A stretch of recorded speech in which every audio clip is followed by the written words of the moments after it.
wasn't just skinny. This is a big, big man. It gives some measurements and some weights that gives us some idea about the massiveness of this creature.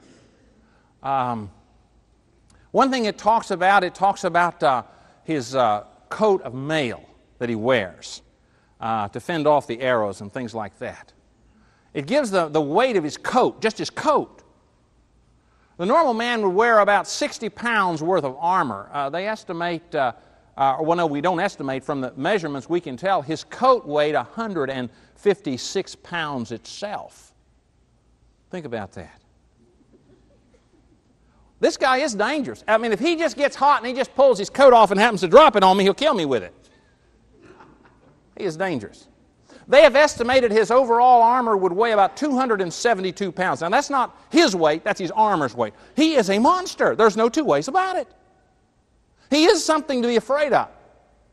And the threat and the danger of Satan in the world today for our young people, for ourselves, for our world, for our nation's liberty, it's a very real danger. It's something we do need to be concerned about. In our own lives, in our own families, in our own church. Yes, it's real. He is a real monster, David. Well, David, how do you deal with that, the reality then of the danger? Again, if we look at the text, it will show us how he handles this. Look at verse 26. He says, "What will be done for the man who kills the giant?" He says, "What is the reward?" You know, I believe that Christians get discouraged and quit sometimes just because we forget about the reward that's coming to us. You know, the one thing that I believe kept Paul going, he constantly keeps turning back and he keeps talking about the reward. He was doing it for a reason. He believed it would be worth it. He was looking forward. He says, "Our light affliction's not worthy to be compared with the glory that shall be revealed." David wanted to know, what will I get for killing this giant? But he has a lot more giants to face. Drop on down with me. Verse 28, he runs into another problem. When Eliab, David's oldest brother, heard him speaking with the men, he burned with anger at him and asked, "Why have you come down here, and with whom did you leave those few sheep? I know you and the naughtiness of your heart. You have come down to see the battle." Can you believe this? Which army is this guy in? He's an Israelite, isn't he? He is the best on the Philistine side that they have right now, and he's wearing an Israelite uniform. Did you know that? Some of the devil's best workers come in and sit in our auditoriums every Sunday morning. Did you know that? Sometimes we can work for the devil and not even know we're doing it. Did you know that? Yeah, we know all that stuff, don't we? Yeah, we know all that stuff. Eliab, what in the world is the matter with you? You're a soldier in this army. You know Goliath needs to be killed. Why do you want to pick on the only person that will volunteer? Well, I think I can understand it. I think I can explain it to you. I run into it all the time, traveling around the country, speaking different places. It's not at all uncommon for me to have someone say, "Brother Miller, let me tell you about my problem." And a lot of times it goes something like this. Maybe they're a fairly new Christian. Maybe they've just begun trying to serve the Lord, and they're on fire with the gospel, and they're on fire with the opportunity to serve God. And lo and behold, as soon as they get up and they get started, some good brother or sister right away, pow, they try to blow their flame out. They try to stop them. That's what's happening here. I see it in counseling. You know, if a person is addicted to drugs or to alcohol, and this has been a lifetime habit, and all of a sudden they try to change, do you know the rest of the family members oftentimes may be one of their greatest opponents in making a complete change? Did you know that? Why is that? Well, I believe that David makes Eliab look bad. I mean, after all, Eliab, he's been to basic training. Sword, shield, he's had all that practice, you know. He's even got a uniform. This other guy doesn't even have a uniform. I mean, he came out here to fight Philistines, right? I think little brother makes him look bad. Indeed, I believe that in the church there are people whose husbands, wives, sons, daughters, brothers, sisters, aunts, uncles, relatives are not Christians, and sometimes we stand in their way unconsciously, not really thinking about it, because we don't want them to make us look bad. And sometimes the first thing I have to do if I really want to do what's right is I have to realize I've got to do what's right whether anybody else does or not.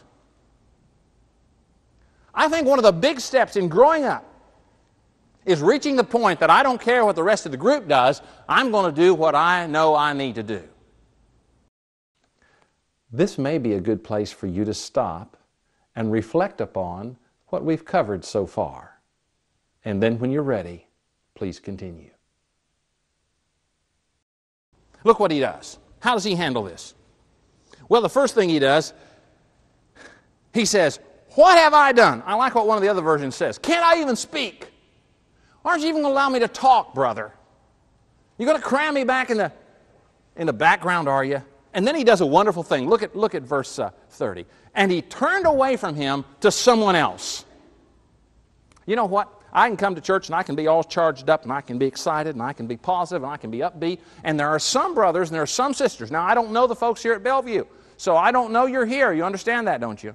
I'm not calling out any names. I don't even know who you are. But this would be a very unusual church if there's not 3 or 4 knit inspectors.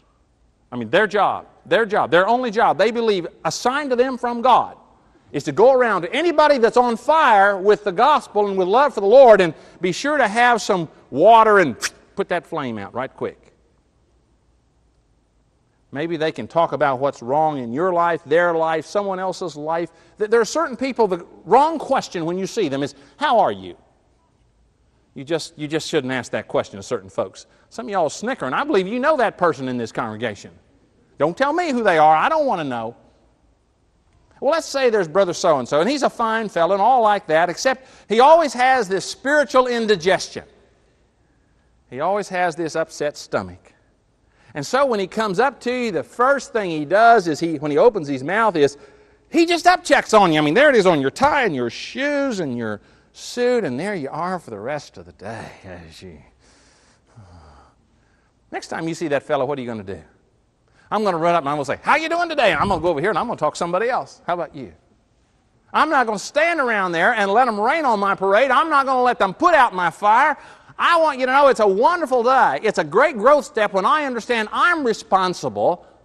I'm responsible for my attitude. I'm responsible for my faith. I'll have people come to me sometimes and say, "Oh, Brother Miller, I'm afraid I've lost my faith." They sound like they think it's some little puppy dog that one day the screen door was unlocked and the little dog just wandered off and they didn't know it for 2 or 3 hours. But your faith is like your health.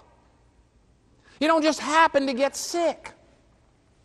If you learn to take care of yourself, eat properly, rest properly, and so on, you know the drill. The same is true spiritually. Let me make a suggestion for you. Seek out those people who will light your fire, who will stoke your fire, who will keep your faith strong and your confidence high, and stay away from the ones that drain you. There are some people that are spiritual black holes. Every time you get around them, you just feel them suck it out of you. And there's other folks that you just get near them and you just feel the love of God radiate in their lives, and you just come away feeling better. You know what I'm talking about? David got away from that negativism before it drained him. And Goliath would have a very small job then. And that's what we have to do.